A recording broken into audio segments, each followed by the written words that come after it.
ነገ ምሽት በግዙፉ ዌምብሌይ ስታዲየም ትልቁና ታሪካዊው የኤፍኤ ካፕ የፍጻሜ ጨዋታ የሚከናወን ይሆናል። ማንቸስተር ሲቲ እና ቼልሲ ደግሞ የፍጻሜ ተፋላሚዎቹ ናቸው። ይህ ጨዋታ ለሁለቱም ቡድኖች እጅግ በጣም ወሳኝ ጨዋታ ነው። ማንቸስተር ሲቲ በዚህ ሲዝን ከካራቦ ካፕ ቀጥሎ ሁለተኛ ዋንጫቸውን ማሸነፍ ይፈልጋሉ። ስለዚህ ጨዋታ ለማንቸስተር ሲቲ እጅግ በጣም ወሳኝ ጨዋታ ነው። በአንጻሩ ደግሞ በውጤት ቀውስ ውስጥ የሚገኘው ዋና አሰልጣኙን ያሰናበተውና በጊዜያዊ አሰልጣኝ እየሰለጠነ የሚገኘው የምዕራብ ለንደኑ ክለብ ቼልሲ አንድም የተጫዋቾቹንና የክለቡን ስነልቦና ከፍ ለማድረግ አንድም ደግሞ የአውሮፓ መድረክ ተሳትፎን ለማግኘት ይህንን ጨዋታ አሸንፎ የኤፍኤ ካፕ ዋንጫ ባለቤት መሆን ይፈልጋል። ስለዚህ ጨዋታ ለሁለቱም ቡድኖች እጅግ በጣም ወሳኝና ትልቅ ጨዋታ ነው። ይህንን ጨዋታ የማሸነፍና ዋንጫውን የማሸነፍ ቅድመ ግምት የተሰጠው የፔፕ ጓርዲዮላ ቡድን ማንቸስተር ሲቲ ነው። በዚህ ጨዋታ ላይ በሁለቱ ቡድኖች በኩል ምን አይነት የጨዋታ እንቅስቃሴ ልንመለከት እንችላለን? በዚህ ጨዋታ ላይ ቼልሲዎች ምን አይነት የጨዋታ አቀራረብ ይዘው ወደ ሜዳ ሊቀርቡ ይችላሉ? ፔፕ ጓርዲዮላ የፕሪሚየር ሊጉን የዋንጫ ፉክክር ታሳቢ በማድረግ የትኞቹን ተጫዋቾች ሊያሳርፍ፣ የትኞቹን ተጫዋቾች ደግሞ ሊያሰልፍ ይችላል? እነዚህንና ሌሎች ጉዳዮችን እስከ ቪዲዮ መጨረሻ ድረስ ከኛ ጋር አብራችሁ ከቆያችሁ የምንነግራችሁናል። ሰላም ጤና ይስጥልን። የተወደዳችሁና የተከበራችሁ ውድ የቻናላችን ተከታታዮች እንዴት ናችሁልን? እግዚአብሔር ይመስገን እኔ በጣም ደህና ነኝ። የምትገኙት አራዳ ሜዳ ኦፊሻል የዩቲዩብ ገጻችን ላይ ነው። ለቻናሉ አዲስ ከሆናችሁ የዩቲዩብ ገጹን ሰብስክራይብ በማድረግና የደውል ምልክቷን በመጫን የቻናላችን ቤተሰቦች እንድትሆኑ የአክብሮት ግብዣችን ነው። እንዲሁም ደግሞ ዩቲዩብ ፕሮግራሙን ለበርካታ ተመልካቾች እንዲያደርሰው የእናንተ በብዛት ላይክ ማድረግ እጅግ በጣም ይጠቅመናል። ይሄ ፕሮግራም 500 ላይክ እንዲኖረው እንፈልጋለን። ለእናንተ የ3 ሰከንድ ስራ ነው፣ አይከፈልበትም። ስለዚህ ሁላችሁም ቪዲዮ ላይክ እያደረጋችሁ ጀምሩ። የአራዳ ሜዳ ኮሜንታተር ተስፋ ወርቅ ሉልሰገድ አብሬያችሁ ቆይታ አድርጋለሁ። ፈጣሪ ፈቅዶ በሁለተኛው ዝግጅታችን ከእናንተ ጋር ተገናኘን። በዚህኛው ፕሮግራማችን ላይ ደግሞ ነገ ምሽት የሚደረገውን የቼልሲንና የማንቸስተር ሲቲ የኤፍኤ ካፕ የፍጻሜ ጨዋታ የምንመለከት ይሆናል ማለት ነው። እንግዲህ ነገ የፕሪሚየር ሊግ ጨዋታዎች ይደረጋሉ በእንግሊዝ ምድር። ነገር ግን ደግሞ ከፕሪሚየር ሊግን በተጨማሪ የኤፍኤ ካፕ የፍጻሜ ጨዋታ የሚከናወን ይሆናል ማለት ነው። ተጋጣሚዎቹ ደግሞ ማንቸስተር ሲቲ እና ቼልሲ ናቸው።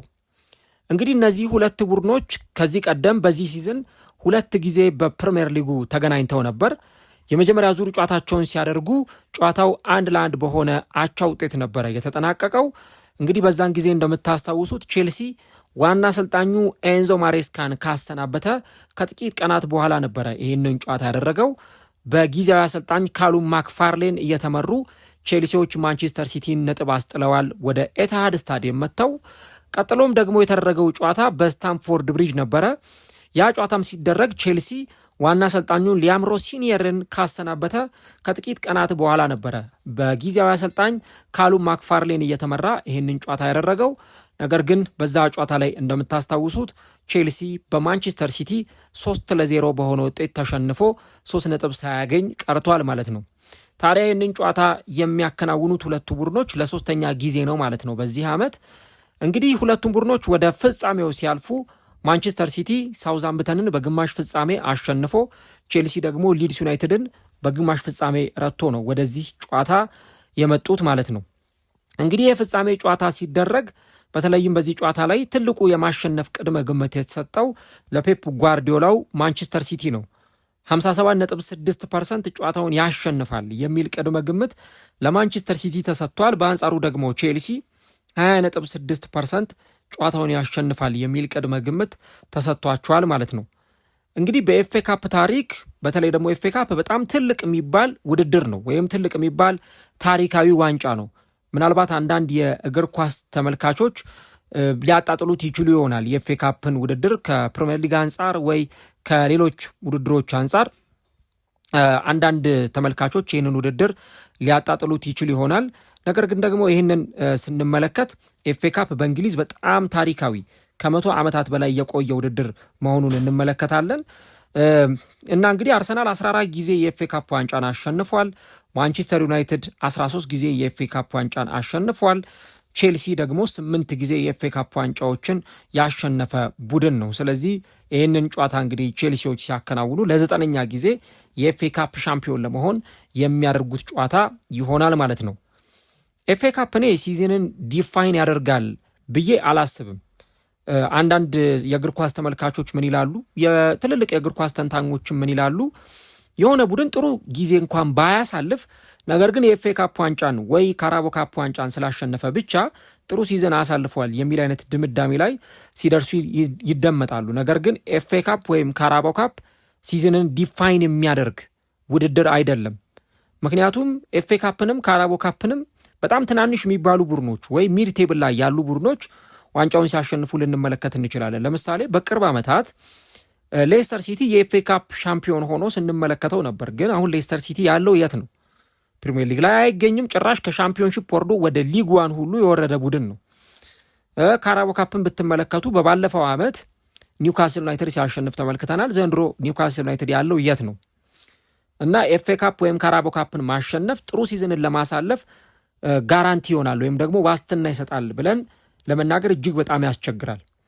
ስለዚህ አሁን ምናልባት ማንቸስተር ሲቲ ቢያሸንፍ ጥሩ ሲዝን አሳልፏል ልንል እንችላለን። ምክንያቱም ካራቦ ካፕን አሸንፏል። ኤፍኤ ካፕን ካሸነፈ ሁለተኛ ዋንጫው ነው። ከዛ በተጨማሪ ደግሞ ለፕሪሚየር ሊጉ ዋንጫ እየተፎካከረ ነው። የፕሪሚየር ሊጉን ዋንጫ አነሳውም አላነሳውም በሁለት ዋንጫዎች ሲዝንን መጨረስ ከዛ ለፕሪሚየር ሊጉ ዋንጫ መፎካከር ለማንቸስተር ሲቲ ጥሩ የሚባል ሲዝንን አሳልፏል እንድንል ሊያደርገን ይችላል። ለቼልሲ ግን ስንመለከት ሲዝኑ ኤፍኤ ካፕንም ቢያሸንፍ በጥሩ የተደመደመ ነው ብለን መናገር አንችልም። ምክንያቱም ሁለት አሰልጣኞችን ያሰናበተ ቡድን ከቻምፒየንስ ሊግ ገና በጊዜ በደርሶ መልስ 8 ጎል ተቆጥሮበት በፔዤ የተሰናበተ ቡድን፣ ከዚህ በተጨማሪ ደግሞ ካራቦ ካፕ ላይም በግማሽ ፍጻሜ የተሰናበተ ቡድን እና ደግሞ ከዚህም ባሻገር በፕሪሚየር ሊጉ 9ኛ ደረጃ ላይ የተቀመጠ ቡድን ኤፍኤ ካፕን ስላሸነፈ ብቻ እንደው ጥሩ ሲዝንን አሳልፈዋል ወይም በጣም ጥሩ የሆነ የውድድር ዓመትን ያሳለፈው ብለን ላንናገር እንችላለን። ያው ኤፍኤ ካፕ በቃ የአንድ ቶርናመንት ውድድር ወይም ደግሞ የሎካል ቶርናመንት ውድድር ነው። ያንን ነው የምናነሳው። እንግዲህ ቼልሲ ወደዚህ ጨዋታ ሲመጣ አንድ መጥፎ ሪከርድ ይዞ ነው ወደዚህ ጨዋታ የሚመጣው። ቼልሲ እንግዲህ ለ13 ጨዋታዎች ያህል ማንቸስተር ሲቲን ማሸነፍ አልቻለም። ይህም እንግዲህ በተለይ ለረጅም ጨዋታዎች ያህል ቼልሲ ካላሸነፋቸው ተጋጣሚዎች መካከል እንደ አንዱ ተደርጎ የሚቆጠር ነው። ምናልባት በታሪክ ከተመለከትን ቼልሲ ከ1999 እስከ 2004 ድረስ እንግዲህ ለ17 ጨዋታዎች ያህል አርሰናልን ማሸነፍ ሳይችል የቀረበት ጨዋታ እንደነበር ይታወሳል። ትልቁ የሚባለው እንግዲህ ያ ነው። አሁን ከዚህ ጊዜ በኋላ ነው እንግዲህ ቼልሲ ለ13 ጨዋታዎች ያህል ማንቸስተር ሲቲን ባለማሸነፍ ጉዞ ውስጥ እየቀጠለ የሚገኘውና ሁልጊዜ በማንቸስተር ሲቲ ጋር ሲጫወት በተለይ ደግሞ የማሸነፍ ቁጥሩ በጣም እያነሰ እየመጣ የሚገኘውም አንድም በዚህ ምክንያት ነው እና እነ ኦፕታ ሱፐር ኮምፒውተር ሌሎችም በዚህ ጨዋታ ላይ ለማንቸስተር ሲቲ ትልቅ የማሸነፍ ቅድመ ግምት የሰጡት በዚህ ምክንያት መሆኑን እንረዳለን። ከዚህ በተጨማሪ ማንቸስተር ሲቲ እንግዲህ በተከታታይ ዓመታት ለኤፍኤ ካፕ ፍጻሜ እየደረሰ የሚገኝ ቡድን ነው። እንግዲህ አሁን ማንቸስተር ሲቲን ስንመለከተው በ4 የኤፍኤ ካፕ ፍጻሜዎች ላይ ቡድኑ እንግዲህ የደረሰ ቡድን ሆኗል።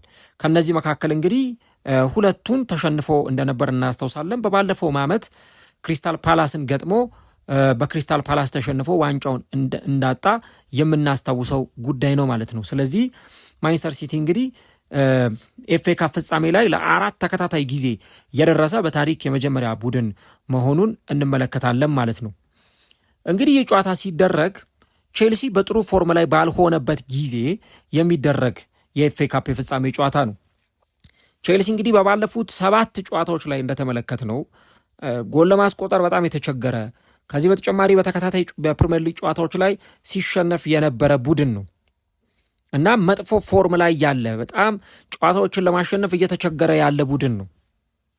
ከዚህ በተጨማሪ ይህ ጨዋታ ለቼልሲ እጅግ በጣም ወሳኝ ነው የሚባልበት ትልቁ ምክንያት ቼልሲ አሁን ካለው ሁኔታ አኳያ ስትመለከቱት የአውሮፓ መድረክ ተሳትፎን የሚያገኝ አይመስልም። እንግዲህ ምናልባት መጨረሻዎቹ 2 ጨዋታዎች ላይ የሆነ አይነት ሚራክል ተፈጥሮ ወይ ቼልሲ ኮንፈረንስ ሊግ አሊያም ዩሮፓ ሊግ የሚያስገባውን ውጤት ካላገኘ በስተቀረ ኦልሞስት ቼልሲ ከቻምፒየንስ ሊግ ውጪ መሆኑ ተረጋግጧል። ይሄ ለነ ቶድ ቦሂ ለነ ኤግባሃሊ እንዲሁ ደግሞ ለክለርክ ካፒታል ለብሉኮ አመራሮች ጥሩ የሚባል ዜና አይደለም። ቼልሲ ከዚህ አይነት ውድድር መውጣቱ ከቻምፒየንስ ሊግ ውድድር እንግዲህ ከቆይታ በኋላ ነው ዘንድሮ ወደ ቻምፒየንስ ሊግ የተመለሱት። ነገር ግን ያንን ሆልድ አድርገው ማቆየት አልቻሉ። አሁን በደረጃ ሰንጠረዡ እንግዲህ 9ኛ ደረጃ ላይ ተቀምጠዋል። እንደው ከዚህ በኋላ የሚቀርባቸውን 2 ጨዋታዎች እንኳን ቢያሸንፉ ነጥባቸው የሚገባው 55 ነው። 55 ነጥብ ማለት ደግሞ አሁን ቦርንመዝ 6ኛ ደረጃ ላይ የተቀመጠው ቡድን ያለበት ነጥብ ነው 55 ነጥብ እና 6ኛ ደረጃ እንኳን ቢመጡ ብለን ብናስብ እንደው ቦርንመዝ ከዚህ በኋላ ያሉትን 2 ጨዋታዎች እንኳን እንደው ቢሸነፍ ብለን ብናስብ ቼልሲ 6ኛ ደረጃ ላይ ቢመጣ የቻምፒየንስ ሊግ እድልን አያገኝም ወይ የቻምፒየንስ ሊግ የተሳትፎ እድልን አያገኝም። ከዚህ በተጨማሪ ደግሞ እንደው ቦርንመዝ 2 ጨዋታ ላይ እንኳን ነጥብ ቢጥል ከቦርንመዝ ኋላ ከቼልሲ ደግሞ ፊት ያሉት ብራይተን፣ ብሬንትፎርድ እነዚህ ክለቦችስ ነጥብ ይጥላሉ ወይ የሚለው በጣም አጠያቂ ጉዳይ ነው። ስለዚህ ቼልሲ እንደኔ ሐሳብ የቻምፒየንስ ሊግ ቦታን የሚያገኝበት እድል ተሟጦ አልቋል። ማቴማቲካሊም የቻምፒየንስ ሊግ እድልን አያገኝም። ዩሮፓ ሊግም ለማግኘት በጣም ከባድ ነው። አሁን ለቼልሲ እድል ሊኖረው የሚችለው ወደ ኮንፈረንስ ሊግ የመግባት ነው። ስለዚህ ለቼልሲ አንዱ የተሻለው አማራጭ ምንድን ነው? ኤፍኤ ካፕን አሸንፎ በአቋራጭ ዩሮፓ ሊግ መግባት ነው። በቃ ለቼልሲ የተሻለው አማራጭ ይሄ ነው። ኤፍኤ ካፕን ማሸነፍ፣ ከዛ በኋላ በአቋራጭ ወደ ዩሮፓ ሊግ መግባት፣ ይሄ ነው ለቼልሲ የተሻለ አማራጭ ሊሆን የሚችለው እና ቼልሲ ቀጣይ የሚገጥማቸውም ተጋጣሚዎች ራሱ ቀላል የሚባሉ አይደሉም። እንደው በቀላሉ 3 ነጥብ ይዞ ሊወጣ ይችላል ብለን የምናስባቸው ተጋጣሚዎች ላይሆኑ ይችላሉ። ምክንያቱም ቶተንሃምን ይገጥማል። ቶተንሃም ለአለመውረድ የሚጫወት ቡድን ነው። ያለውን ሁሉ እስከ ጥግ ለመስጠት የሚፋለም ቡድን ነው። ከዚህ በተጨማሪ ደግሞ ከሰንደርላንድ ጋር ነው የሚጫወተው። ሰንደርላንድም ከባድ ቡድን ነው። በዛ ላይ ወደ ስታዲየም ኦፍ ላይት ሄዶ የሚያደርገው ጨዋታ ነው። ከሜዳ ውጭ የሚደረግ ጨዋታ ነው። ስለዚህ ቼልሲ ቻምፒየንስ ሊግ የለም፣ የዩሮፓ ሊግም ተስፋ የሚያደርግበት አይደለም። ከሆነም ኮንፈረንስ ሊግ ነው የሚሆነው። ስለዚህ ያለው አማራጭ ኤፍኤ ካፕን አሸንፎ በሌላ መንገድ የዩሮፓ ሊግ ስፖርትን ማግኘት ነው። ስለዚህ በቼልሲ በኩል የዩሮፓ ሊግ ቦታ ለማግኘት የሚደረግ ፍልሚያ ስለሆነ ጨዋታው እጅግ በጣም በጉጉት እንዲጠበቅ ያደርገዋል ማለት ነው። በአንጻሩ ደግሞ ወደ ፔፕ ጓርዲዮላው ማንቸስተር ሲቲ ስንመጣ እንግዲህ የፔፕ ቆይታ ገና አልተረጋገጠም። በሲቲ ቤት ይቆያል ወይስ አይቆይም የሚለው ነገር አልታወቀም ገና። ግን አሰልጣኙ የመጨረሻ ሲዝኑም ሆነም አልሆነም በዚህ ሲዝን ዋንጫዎችን አሸንፎ ማጠናቀቅ ይፈልጋል። ካራቦ ካፕን አሸንፏል። አሁን ደግሞ ኤፍኤ ካፕ ፍጻሜ ደርሷል። የፕሪሚየር ሊግ ዋንጫ ተፎካካሪ ነው። ስለዚህ እንግዲህ ድንገት አሁን ፔፕ ጓርዲዮላ ሲዝኑ መጨረሻ ላይ በ2 ዋንጫ ወይ በ3 ዋንጫ ሲዝኑን ሲጨርስ ልናየው እንችላለን። ይህ በጣም ትልቅ የሚባል ሰክሰስ ነው፣ በተለይ ደግሞ ለፔፕ ጓርዲዮላና ለማንቸስተር ሲቲ። ኢቨን ፕሪሚየር ሊጉን እንኳን አርሰናል ሻምፒዮን ቢሆንና ማንቸስተር ሲቲ ኤፍኤ ካፕ ዋንጫና ካራቦ ካፕን አሸንፎ በሁለትዮሽ ዋንጫ ሲዝኑን ቢጨርስ ለፔፕ ጓርዲዮላ አንዳንድ ጥሩ ስኬት የሚታይ ሊሆን ይችላል ማለት ነው። ስለዚህ ይህን ነገር እንመለከታለን። ከዚህ በተጨማሪ ማንቸስተር ሲቲ ጥሩ ፎርም ላይ ያለ ቡድን ነው። አሁን ጥሩ ፎርም ላይ ነው ማንቸስተር ሲቲ። በተለይ ከካራቦ ካፕ ድሉ ወደዚህ በጣም ምርጡን ማንቸስተር ሲቲ እያየን እንገኛለን። አንድ ጨዋታ ላይ ነው ባለሳሳት ነጥብ የጣሉት ከኤቨርተን ጋር። ከዛ በስተቀር ግን እያንዳንዱን ጨዋታ የሚያሸንፉበት መንገድ እጅግ በጣም የተለየ ነው። ትላልቅ ተጋጣሚዎችን አሸንፈዋል። በቅርብ ጨዋታዎች ኤፍኤ ካፕ ላይ ሊቨርፑልን አሸንፈዋል። ካራቦ ካፕና ፕሪሚየር ሊግ ላይ አርሰናልን አሸንፈዋል። እነ ብሬንትፎርድን አሸንፈዋል። እነ ፓላስን አሸንፈዋል። ያላቸው የማሸነፍ ሬት በጣም ከፍተኛ ነው። ለ17 ጨዋታዎች ያህል ማንቸስተር ሲቲ በባለፉት ጌሞች አልተሸነፈም። 17 ጨዋታዎች አስቡት ምን ያህል ማንቸስተር ሲቲ በዚህ ረገድ ጠንካራ ቡድን መሆኑን እንመለከታለንና ይህንን ነገር እንግዲህ ከግምት ውስጥ ስናስገባ አሁን ባለው ሁኔታ ማንቸስተር ሲቲ የማሸነፍ ቅድመ ግምት የሚሰጠው ቡድን ነው። በእርግጥ ፔፕ ጓርዲዮላ በዚህ ጨዋታ ላይ የትኞቹን ተጫዋቾች ሊጠቀም ይችላል የሚለው ነገር በተለይ ደግሞ ለአሰልጣኙ እንደ አንድ ራስ ምታት፣ ለደጋፊዎቹ እንደ ራስ ምታት የሚታይ ነው። ግን ፔፕ ጓርዲዮላ ያውቅበታል የትኞቹን ተጫዋቾች ማሰለፍ እንዳለበት። ባለፈው በሳምንቱ አጋማሽ ከብሬንትፎርድ ከፓላስ ጋር በተደረገው ጨዋታ አብዛኞቹ ቤንች ላይ የነበሩ ተጫዋቾች ናቸው። ለምሳሌ ግቫርዲዮል ከወራት ጉዳት በኋላ ነው የተመለሰው። በዛ ጨዋታ ላይ እንደምታስታውሱት ዶኩ አልነበረም፣ ሃላንድ አልነበረም፣ ቼርኪ አልነበረም። ተጣዋቂ ወንበር ላይ ተቀምጠው ነው የጀመሩት። ግን ማንቸስተር ሲቲ በምቾት ፓላስም ደግሞ በጣም ደካማ እንቅስቃሴ ሲያሳይ ስለነበር በምቾት ነው እንግዲህ ይህንን ጨዋታ አሸንፈው መውጣት የቻሉት ማለት ነው። እና እንግዲህ ማንቸስተር ሲቲ ደግሞ ከዚህ በኋላ እንደገና ማክሰኞ ዕለት ጨዋታውን ያከናውናል። እሁድና ሰኞን አርፎ ማክሰኞ ከቦርንመዝ ጋር ይጫወታል። በጣም ወሳኝ ጨዋታ ነው። በተለይ ለማንቸስተር ሲቲ በፕሪሚየር ሊጉ ዋንጫ ፉክክር ላይ ለመቆየት የማክሰኞውን ጨዋታ አጥብቆ ይፈልገዋል። ስለዚህ የማክሰኞውን ጨዋታ ታሳቢ በማድረግ የትኛውን አሰላለፍ ይዞ ፔፕ ጓርዲዮላ ሊመጣ ይችላል የሚለውን ምናየው ነው እና ከግብ ጠባቂ እስከ አጥቂ ድረስ የሆኑ አይነት አጀስትመንቶች መኖራቸው አይቀርም። የሆኑ ተጫዋቾችን ቤንች ሲያደርጉሉ ልንመለከት እንችላለን እና ብዙም የሚያስገርመን ነገር አይሆንም። ለምን በየ3 ቀኑ ነው አሁን ማንቸስተር ሲቲ ጨዋታውን እያከናወነ የሚገኘው። ስለዚህ ይህን ነገር በደንብ በትኩረት ማየት ያስፈልጋል። ከዛ በተጨማሪ ግን ቼልሲ በቅርብ ጊዜ ኤፍኤ ካፕን ኢንጆይ እያደረገው ያለ ቡድን አይደለም። የቅርብ ጊዜ የቼልሲ የኤፍኤ ካፕ ፋይናል ውጤቶችን ብትመለከቱና ቼልሲ ያስመዘገባቸውን ውጤቶች ብትመለከቱ ዌምብሌይ ይመጣል። ዌምብሌይ መምጣት ችግር የለበትም፣ ግን ከመጣ በኋላ ወደ ዌምብሌይ የሚያደርጋቸውን ጨዋታዎች ስንመለከት ያንን ጨዋታ የሚያሸንፍ ቡድን ሆኖ ሲቀርብ አንመለከትም። ያ ደግሞ ቼልሲን በጣም እየጎዳው እና ኤፍኤ ካፕ ላይ ማግኘት ያለበትን ዋንጫ እንዲያገኝ እያደረገው አይገኝም። ቼልሲ እንግዲህ ከ2020 እስከ 2022 በነበሩ ጊዜያት የኤፍኤ ካፕ ዋንጫን ማሸነፍ የቻለ ቡድን አይደለም። እንደምታስታውሱት 2020 ላይ ከአርሰናል ጋር ተጫውተው ነበር እና ያ ጨዋታ እንግዲህ በአርቴታው አርሰናል የተሸነፉበት ነበር። 2 ጎሎችን ፒየር-ኤመሪክ ኦባሜያንግ አስቆጥሮ ቼልሲ በአርሰናል ተሸንፎ ዋንጫውን አጥቷል። ከዚህ በተጨማሪ ሌስተር ሲቲ ከቼልሲ ጋር 2021 የኤፍኤ ካፕ ፍጻሜ ላይ ተጫውተው ነበር። ሌስተር ሲቲ ነው ያንንም ዋንጫ ያሸነፈው። እንዲሁ ደግሞ በ2022 ቼልሲ ከሊቨርፑል ኤፍኤ ካፕ ፋይናል ላይ ተገናኝተው 0-0 በሆነ ውጤት ጨዋታው ካለቀ በኋላ በመለያ ምቶች ሊቨርፑል 6-5 አሸንፎ ያንን ዋንጫ ከፍ አድርጎ ሲያነሳው ተመልክተናል። ስለዚህ የቅርብ ጊዜያት የቼልሲ የኤፍኤ ካፕ ፍጻሜ ጨዋታዎቹን ብትመለከቱ በጥሩ የተጠናቀቁ አይደሉም። 3 ተከታታይ ዓመት 2020፣ 2021 እና 2022 ቡድኑ ለፍጻሜ ደርሷል። ነገር ግን 3ቱንም የኤፍኤ ካፕ የፍጻሜ ጨዋታዎች ተሸንፏል እና አሁን ለአራተኛ ጊዜ በቅርብ ዓመታት የኤፍኤ ካፕ ፋይናል ደርሶ የሚሸነፍ ከሆነ በጣም አስቸጋሪ ሊሆን ይችላል። ከዚህ በተጨማሪ ለመጨረሻ ጊዜ ቼልሲ ኤፍኤ ካፕን ያሸነፈው በ2018 ማንቸስተር ዩናይትድን 1-0 ባሸነፉበት ጨዋታ ላይ ነበረ። ከዛ በኋላ ቼልሲ የኤፍኤ ካፕ ዋንጫን አላሸነፈም እና ያንን ታሪክ ለመቀልበስ ኤፍኤ ካፕ ፋይናል ሲደርሱ የሚሸነፉበትን ታሪክ ለማሻሻል እንግዲህ ይህንን ጨዋታቸውን ያከናውናሉ ማለት ነው። እንግዲህ ሁለቱ ቡድኖች ባለፈው የ3-0 በተጠናቀቀው ጨዋታ ላይ ሲገናኙ በጣም የሚያስገርም የቼልሲን የመጀመሪያውን አጋማሽና የማንቸስተር ሲቲን ደግሞ ብልጣት የተሞላበትን እንቅስቃሴ ተመልክተናል። ማንቸስተር ሲቲ ያው ለፕሪሚየር ሊግ ዋንጫ እየተፎካከረ ባለበት ወቅት የተደረገ ጨዋታ ነበረ። ወደ ስታንፎርድ ብሪጅ መጥቶ ቼልሲን የገጠመው ቼልሲ በመጀመሪያው አጋማሽ የበላይነት ወስዶ ተጫውቷል። በማጥቃቱ ረገድ የግብ ዕድሎችን በመፍጠር የግብ ሙከራዎችን በማድረግ የተዋጣለት ቡድን ነበር። ከዛ በኋላ ግን ማንቸስተር ሲቲዎች ጎል በማስቆጠርና ሁለተኛው አጋማሽ ላይ ጨዋታውን ማኔጅ በማድረግ የሚፈልጉትን 3 ነጥብ ከ3 ጎል ጋር ይዘው ወጥተዋል። የሜዳ ላይ እንቅስቃሴያቸው ማንቸስተር ሲቲ በተለይ በሁለተኛው አጋማሽ ጨዋታውን ማኔጅ ያደረገበት መንገድ በጣም ጥሩ ነበረ። 63% ማንቸስተር ሲቲ ኳስ ሲቆጣጠር፣ ቼልሲ ደግሞ 37% ኳስ ተቆጣጥሯል። ማንቸስተር ሲቲ 12 ሙከራ ሞክሮ 8ቱ ኢላማውን የጠበቀ ነበር። ቼልሲ 12 ሞክሮ 3 ብቻ ነው ኢላማውን የጠበቀ ሙከራ ማድረግ የቻለው። ማንቸስተር ሲቲ 2.29 ኤክስፔክትድ ጎል ነበረው። ቼልሲ 1.14 ኤክስፔክትድ ጎል ነበረው። ስለዚህ በዚህ ጨዋታ ላይ ቼልሲ በመጀመሪያው አጋማሽ የበላይነት ቢወስድም ክሊኒካል አለመሆኑ፣ ያገኛቸውን የግብ ዕድሎቹ አለመጠቀሙ፣ ማባከኑ ዋጋ እንዲከፍል አድርጎታል።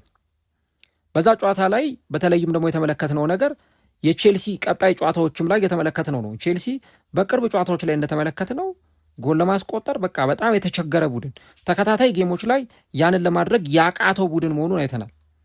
በተከታታይ ጌሞች ላይ እንዳየነው ለምሳሌ ቼልሲ በኒውካስል 1-0 ሲሸነፍ፣ በኤቨርተን 3-0፣ በማንቸስተር ሲቲ 3-0፣ በማንቸስተር ዩናይትድ 1-0፣ በብራይተን 3-0 ሲሸነፍ ቡድኑ በጣም ጎል ለማስቆጠር ተቸግሯል።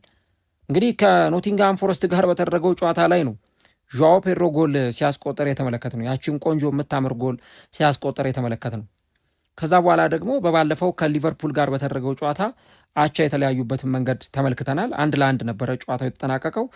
በዛ ጨዋታ ላይም እንግዲህ ኤንዞ ፈርናንዴዝ ጎል ያስቆጠረ ተጫዋች ሆኖ ተመልክተናል ማለት ነውና ቼልሲ በተለይም ጎል ለማስቆጠር በጣም የተቸገረ ቡድን መሆኑን በቅርብ ጨዋታዎች ላይ ተመልክተናል። ካሉም ማክፋርሌን እንግዲህ ይህን ነገር እንዴት ይቀርፈዋል፣ እንዴት መላ ያበጅለታል የሚለው በጣም ትልቁ ጉዳይ ነው። ይሄ የነ ኮል ፓልመር የነ ዦዋ ፔድሮ አይነት ተጫዋቾች ሚና በዚህ ጨዋታ ላይ ምን መምሰል ይኖርበታል የሚለውን እንግዲህ የምንመለከተው ነው የሚሆነው። ያው ፓልመር የቀድሞ ክለቡን የሚገጥምበት ጨዋታ ይሆናል።